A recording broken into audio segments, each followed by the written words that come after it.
Good afternoon, good afternoon, good afternoon, folks.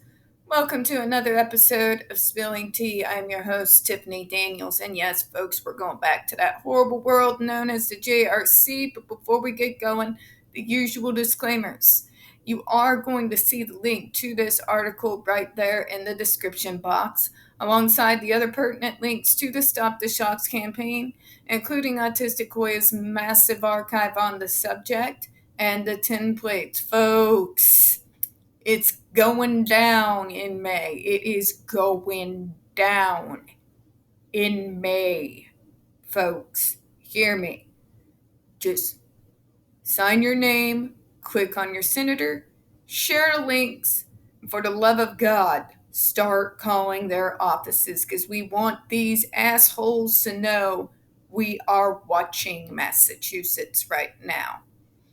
And the ever-present, self-explanatory, change.org, shut the Judge Rotenberg Center down petition. Now, folks, when we talk about the JRC, you're going to hear vivid descriptions of, catch clips or surveillance footage of peoples with disabilities being tortured and abused. If you've got young children present, please use your headphones. Folks, it's 2:37. I may not be exhausted per se, and it's actually been a decent day, but we all know, even when I'm not tired, that I do have a tendency to still stumble over my words regardless. So if I do happen to do that, my apologies in advance, all right?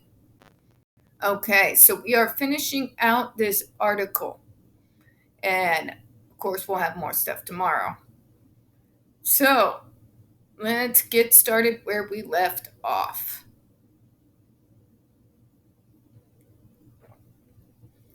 Okay, conclusion.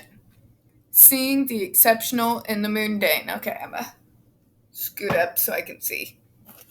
Tiny type, tiny type. Okay.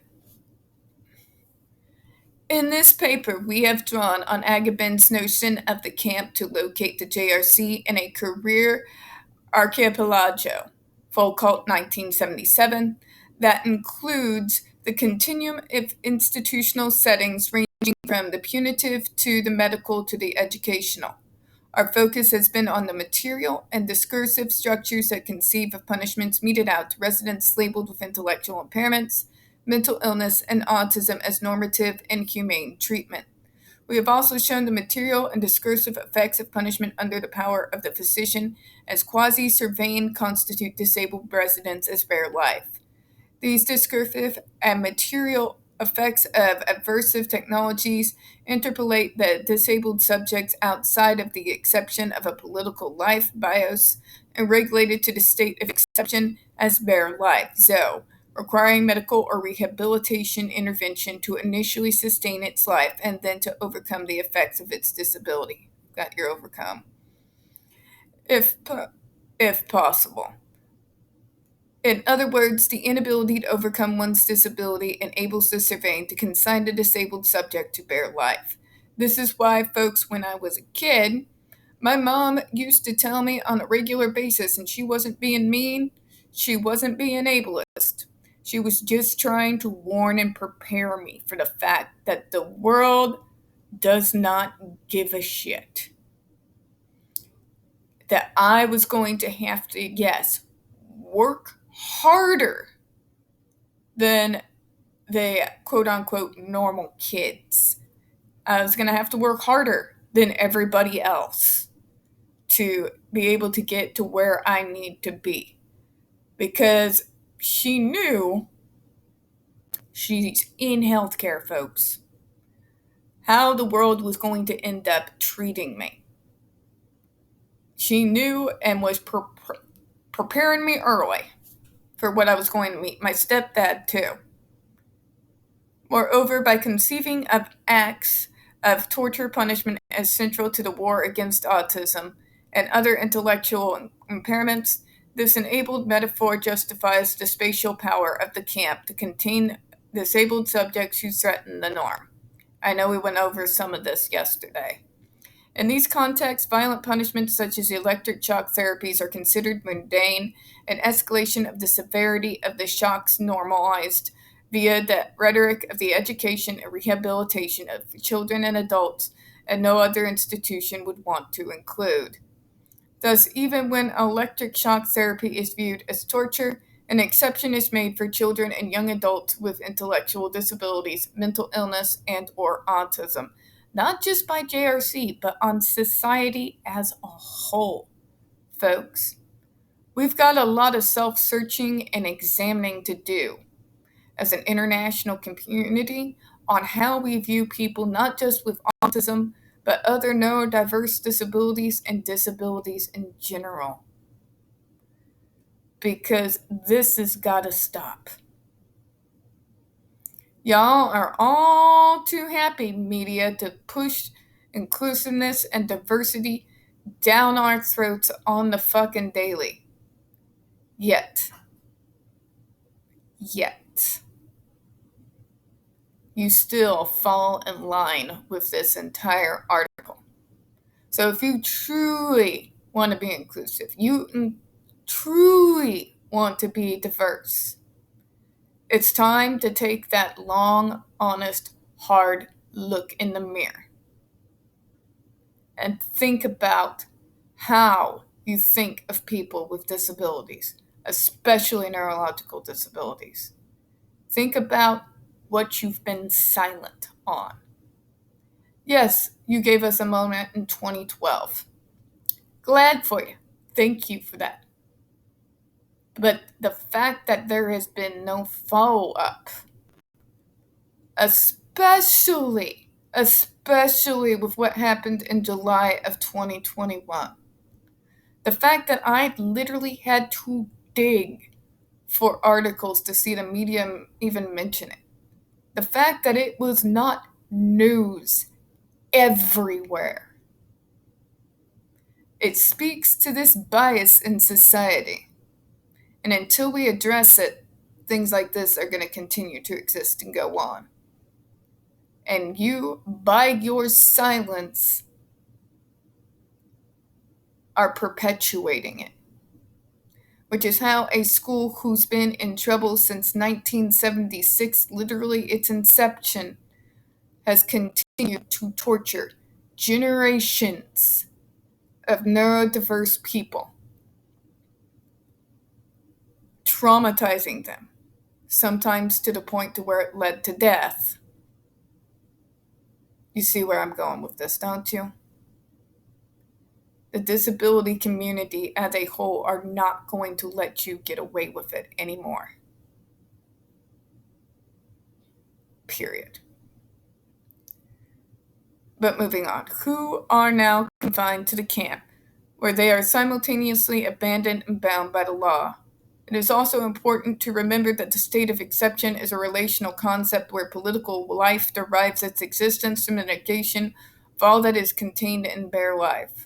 Moreover, the spatial locations of separation experienced by residents at the JRC are not unrelated to the emergence of the new spaces of exception presented by refugee camps, detention centers, disaster areas, and terrorist holding cells. In fact, these permanent spaces of exclusion are ideological anchor points by which the exception gradually becomes accepted as the rule. Finally, this paper began by engaging in ways in which punishment is justified on the basis of ontology. It seems fitting that this paper concludes by addressing that same question, that race and disability are inextricably linked as apparent in the observation that several survivors of the JRC were also people of color. Additionally, too many black citizens murdered by the police have also had impairments. Many of them were intellectual disabilities, mental illness, and or autism, Adams and Inveris 2014. In a socio-political context where black lives clearly do not matter, the ontological significance of being black and being disabled has unfortunately served as even more justification for the violence meted out against black disabled bodies who seem even more threatening to the normative social order. Thank you.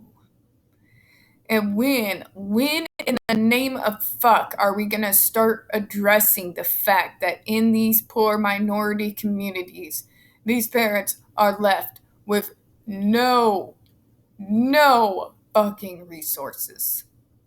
When are we going to address the fact that they do not have access to proper treatment centers and proper services in their areas, good programs that have been peer reviewed, tried again, and has produced results? When are we going to start funding to put these resources into the hands of these communities? And that way we can get these kids in programs that are not going to look at them as subhuman fucking human beings and put them in actual programs that will help, not traumatize. When are we going to start talking about that? When are we going to start talking about it? I would truly like to know. I may be autistic and I have faced hate and prejudice all my life. But I do know my privilege where I see it. And it is not right that these minority communities do not have the exact same access to the programs I had access to as a kid, growing up, and as I got older. I'm just saying. Moving on. In any case of one, responses to the epidemic of state violence against Black citizens in the U.S. has been a concerted attempt to assert their humanity.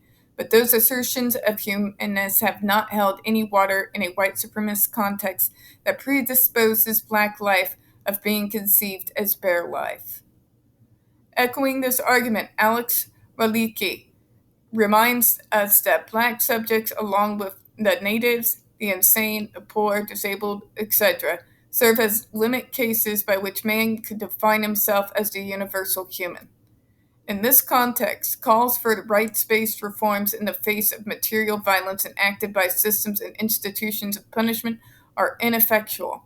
Rather, we argue that what is at issue is not so much a matter of rights, a matter of ontology, or more precisely, a matter of how to recognize the expressions of life, disabled subjects, as bios, political life, rather than bare life.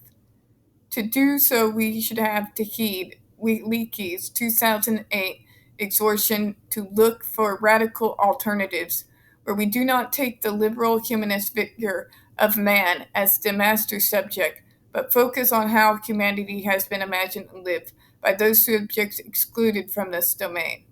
It would mean that we both recognize and refuse the discursive and material violence directed against subjects consigned to a state of exception in these unexpected spaces of confinement where brutal punishment is meted out to those conceived of as bare life. And we got a lot of references here. This is pretty much all the sources. But let's talk about it. I've worked in the field, folks. I've worked in the field. I've done conferences all over the place. I have traveled a lot, especially in the capacity as the advocacy specialist for my southwest region of the state.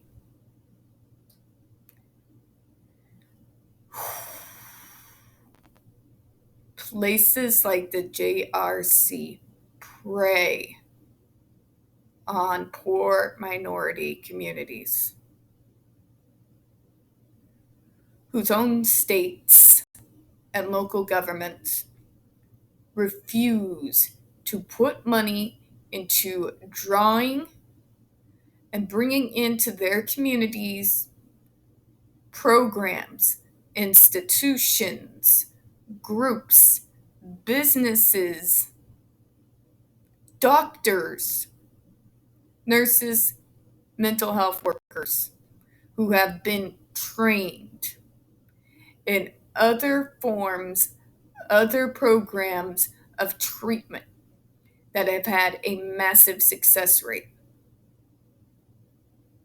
You want to sit there and you want to try and tell me, media, that you give a damn about diversity and inclusiveness and Black Lives Matter. Then why are we not discussing the fact that the resources are not fucking there in those communities to give these kids the programs that they deserve? And it leaves them prey to places like the JRC, who are going to take their children and brutalize them with no punishment, with impunity, and have been doing so for decades. We have seen evidence on this channel that literally the majority of the students there in that school are minority students. Literally. Literally. I'm not joking around. Now, those of us who are autistic or neurologically disabled are all viewed as bare life. I'm going to put it bluntly for you, we are. I only need to step out my door and try grocery shopping for 5 minutes. Or I've had people say to my face that people like me should be eradicated. But at the very least, for me, there was programs. There was treatment centers. There was ready, available doctor's offices for me to be able to be assessed and diagnosed and put into a service system relatively early, folks. These communities do not even have so much as that. And nobody's talking about it. Nobody's talking about it. Why? Why? I've not heard one politician ever mention it. Not one. And on that note, folks, I'm going to close out for this evening. We don't get very many views on this channel. The few that we do get do tend to get removed from time to time. So, folks, please don't forget to hit that like button, hit subscribe, and don't forget to hit the comments. Do appreciate your time tonight. As always, we here at Spilling Tea hope you have a good one. Bye-bye.